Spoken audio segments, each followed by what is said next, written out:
chi mi kri dòng cần chiều trăng cần chim chiêm na kinh dung dân nào cần cô si se kri long in mu ko si kri long hi du dim nun na kle dung dân na sông ama sin na ngam na pe du kri long a si bao chân cao kinh hậu man lâu kri long i cây u si tình đây đã cần u la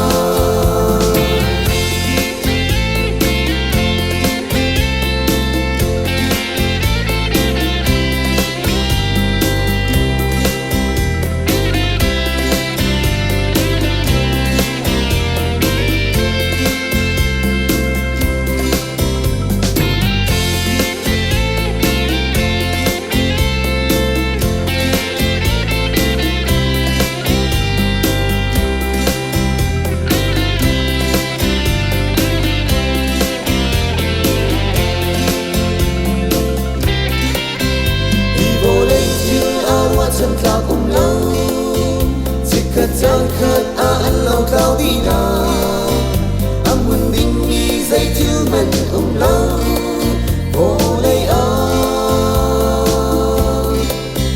mi đồng si na in dung gian nào thu cần cô tô ni cần bu khâu lâu si se kri lao in nun nào thu bu khâu si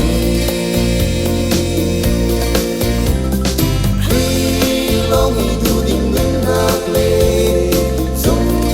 dân na sông ama sin na ngam na pe tu kri long a si bao chân ta kinh hậu man lâu kri long i cây u si in đây na cần mu la kri long hi du dim nun na kle